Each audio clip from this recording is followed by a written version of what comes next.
Hello viewers of curiosity. Look at your life for a second. If you are anything like me, what you see isn't a straight path. It's a graveyard of half-finished projects and deep dive obsessions. One week you are coding numerical simulations in MATLAB. The next you are obsessed with the geopolitical history of the world wars. And by the weekend you are heavily analyzing the biomechanics of Cristiano Ronaldo's free kicks or dissecting the plot armor in a backstabbed dungeon anime. Society has a word for you, dilettante. They tell you that you lack the grit to specialize. You feel this crushing imposter syndrome because you can't just pick one lane. You beat yourself up with that famous phrase, a jack of all trades is a master of none. But you are forgetting the rest of the quote. The full quote actually reads, a jack of all trades is a master of none, but oftentimes better than a master of one. Your chaotic interests aren't a defect. You are unconsciously building a highly adaptive cognitive architecture.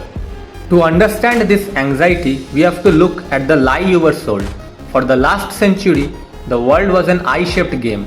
It rewarded people who dug one single hole, a mile deep. Psychologists call this a kind environment, like golf. The rules never change. Practice your swing for 10,000 hours and you win. But your brain instinctively knows this truth. We don't live in a kind environment anymore. We live in a wicked environment. The rules change every single day. In a wicked environment, the hyper-specialist is fragile. If their specific industry shifts, they are entirely obsolete. Because of this constant shift, you naturally drift. To an outsider, it looks chaotic, but what you are actually doing is gathering data points from completely different domains. This is where the magic happens. Psychologists call it fat transfer. A specialist uses near transfer. They solve problems they have seen before using the same old tools. But you take a concept from one completely unrelated field and apply it to another. Think about it. If you understand the Kardashev scale and the concept of energy as a currency in astrophysics, you can apply that same framework to structure a viral video script or understand global economic shifts. That's fat transfer. Your value isn't just in your depth, it's in your synthesis.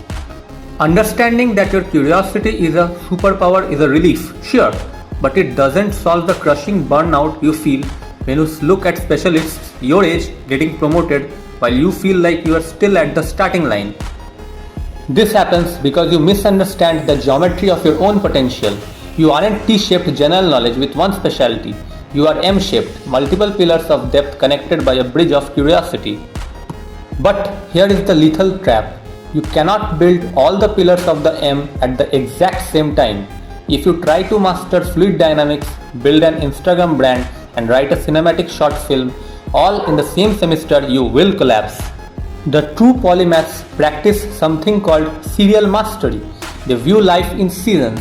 You spend one season obsessed with programming to pay the bills. The next season you pivot to digital design. You didn't quit the first thing. You just finished that season of construction. There's one final psychological trait you have, rooted in evolutionary biology, redundancy. In nature, redundancy is a strength. Elephants rarely get cancer because they have massive genetic redundancy, multiple copies of the same cancer-fighting gene. If one fails, another takes over. And your chaotic interests? That is your redundancy. You haven't been wasting time dabbling. You have been engaging in strategic adaptability, building a safety net so that no matter what AI or the economy does, you have a pivot ready. So stop apologizing for your graveyard of hobbies. They weren't failures. They were semesters in a university of your own making.